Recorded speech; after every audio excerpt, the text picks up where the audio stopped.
La semana pasada fue el Día Mundial de la Salud Mental y una de las crónicas catalogó a la Argentina como uno de los países con más estrés y peor calidad del sueño del mundo. Esto lo marcaba una encuesta global. Para hablar un poquito de este tema y de otros, vamos a saludar a Florencia Bondarevsky, especialista en neurociencia, bienestar y alto rendimiento. Florencia, muy buenos días. Gracias por este contacto con Delta. Pablo Tacaliti te saluda. Buenos días, ¿cómo estás? Muchas gracias por convocarme y por darme este espacio. Un gusto. Un gusto, el gusto es nuestro. Bueno, ¿qué te pareció esta encuesta que nos sorprendió la semana pasada en cuanto a cómo está rankeado nuestro país en cuanto al estrés, calidad de sueño y todo lo relacionado?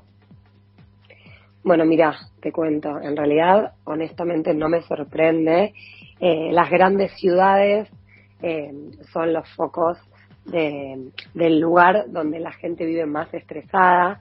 En realidad, te voy a explicar un poquito cómo funciona nuestro cerebro, si querés, para poder entender un poco cómo se genera el estrés y cómo vivimos en este estado de estrés constante, continuamente.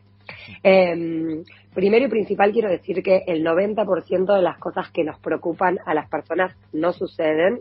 La doctora Marian Rojas Estapé, que es una doctora psiquiatra española, siempre dice que es muy útil tener conocimiento de esto porque sabiendo que la mayoría de las cosas que nos preocupan no suceden, ya tenemos una información de que cada vez que nos preocupamos tenemos que como volver al eje y decir, bueno, no, momento, tal vez esto no es tan real como pensamos.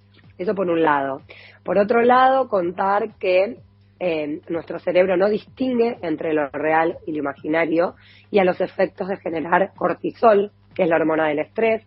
Nuestro cerebro genera el mismo cortisol, el mismo estrés, la misma sensación de estrés frente a una situación que ocurre que frente a una situación que nos estamos imaginando. Esto quiere decir que si estamos todo el tiempo pensando que nos puede pasar algo, que podemos tener un accidente, que nos pueden robar, que un jefe nos puede despedir, que no vamos a tener trabajo, todas estas cosas hacen que nuestro cerebro empiece a generar cortisol. Entonces, esto por un lado, si me quieres hacer alguna pregunta, freno, si no continúo. No, a ver, quería preguntarte, ¿el cerebro distingue entre situaciones de negatividad y ser positivo? ¿Tiende más a ser que negativo o positivo? Muy bien, muy buena pregunta. El cerebro tiende a ser negativo. Nosotros nacemos en modo supervivencia y biológicamente no estamos desarrollados para salir de ahí, salvo que nos preparemos para eso. Entonces, esto quiere decir que cuando nacemos y vamos creciendo, vamos desarrollando nuestra personalidad y vamos guardando nuestra memoria cerebral los momentos más lindos y los momentos más traumáticos. Pero nuestro cerebro, por este modo supervivencia, vive en alerta y vive esperando a ver si hay alguna situación del entorno nueva o diferente que nos puede llegar a lastimar. Y cuando esto aparece, una situación nueva, una situación diferente, algo que no conozcamos, el cerebro se pone en estado de alerta, en modo supervivencia, ya que esto le remite a cualquier situación del pasado que tiene grabada en el cerebro, que lo ha perturbado o que le ha hecho mal. Entonces, como nuestro cerebro funciona en un 95% de manera inconsciente, frente a cualquier situación negativa o, como decía, novedosa, el cerebro va directamente hacia esa situación y empieza a generar estrés, a generar cortisol, y es mucho más difícil salir de ahí. Ahora, por contraposición, y esto que decías vos de lo positivo, como el cerebro no distingue nuevamente entre lo real y lo imaginario, puede ejercitarse a través de la meditación, el mindfulness, la atención plena, desde la corteza prefrontal, que es la parte de adelante del cerebro, y trabajar en cultivar una mente más positiva desde este lugar. Entonces, meditar diariamente y conectarnos con cosas bonitas de nuestra vida nos permite que nuestro cerebro comience a recibir otro tipo de información a la que está acostumbrada por defecto, que es la negativa, y va generando que si todos los días le damos linda información, un día, 2 días, al día 20, el camino neuronal comienza a transformarse, cambia y nuestra mente cambia. Este es uno de los secretos posibles para ir transformando nuestra mente, nuestro cerebro, y vivir en mucha más armonía. Y en los momentos que estamos viviendo, donde a veces también es complejo viste, hay una frase que dicen que uno por ahí vive invadido en un mar de preocupaciones y con la situación a veces se hace difícil tomar decisiones, ¿no? Entonces, cuanto más te preocupás, más generás el inconveniente en el cerebro para que se vuelva negativo. Mira, sí, en realidad es así, es como que entras en un loop mental. Muchas veces estamos con miedo y el miedo te genera miedo al miedo y entonces quedás como en ese loop de pensamientos negativos y que esto no va a pasar. Entonces, en ese momento hay que cortar.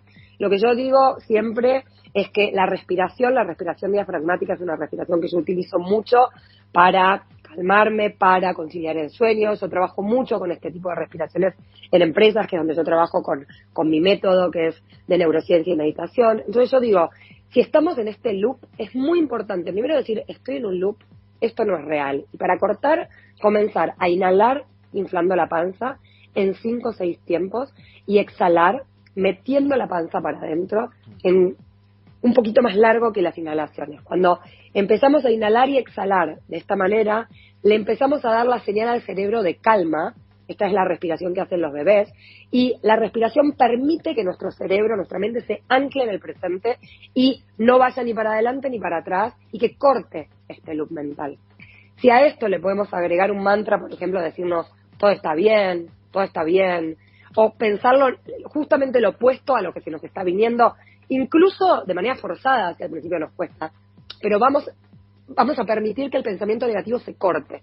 Y si logramos esto, incluso le damos al cerebro la oportunidad de generar dopamina, porque para el cerebro es muy importante que podamos salir de situaciones de estrés difíciles por nuestros medios. También es muy positivo a nivel neuronal que suceda esto. Y ahora, Florencia, a ver, ¿qué te pasa, no sé, con tus clientes? ¿Cuáles son la mayor preocupación o las mayores preocupaciones hoy del argentino? Bueno, mira, en realidad yo en este momento estoy trabajando en empresas. Lo que intento siempre es, por lo general me llaman más los líderes de las empresas que necesitan por ahí trabajar la resiliencia, poder trabajar cómo conciliar su vida personal con la vida en la oficina y los desafíos que muchas veces se presentan en un país con tantos cambios, con una economía que va cambiando, con mucha inflación y demás. Entonces yo ayudo a las personas a tratar de, con nuevos hábitos, con buen descanso, con buena alimentación, con prácticas y generar hábitos de que se vuelvan rutinarios. Por ejemplo, meditar 5 minutos por las mañanas o agradecer 5 minutos todos los días, empezar a cultivar una mente distinta y desde este lugar poder liderar desde otro lugar, ser más empático con el equipo, generar esto que tiene que ver con poder ponerme en el lugar del otro y cultivar también en el trabajo un clima laboral mucho más ameno y agradable. Y por lo general me pasa también que cuando el líder del equipo se siente mucho mejor, me invita a generar talleres y grupos con el equipo para de esta manera ir cultivando también una mente más positiva a nivel general y generar ambientes laborales donde la gente tenga ganas de ir a trabajar, ¿no? Que no lo haga simplemente porque es una obligación o porque necesitan el dinero. Entonces es como un poco ir cambiando la mentalidad de las personas para poder vivir y trabajar de una manera mucho más feliz. O sea que, bueno, a ver, no es fácil, pero se puede cambiar con ejercicios, con rutinas, esto que comentabas, ¿no? De cambiar la matriz del cerebro. La verdad que es interesantísimo charlar con vos y escucharte. Y bueno, vamos a seguir en contacto, Florencia. La verdad que muy agradecido por esta charla con Delta. Bueno, yo muy agradecida por darme el espacio. Que tengas muy lindo día. Y un beso para todos. Que siga muy bien. Ahí pasaba Florencia Bondarevsky, especialista en neurociencia, bienestar y alto rendimiento.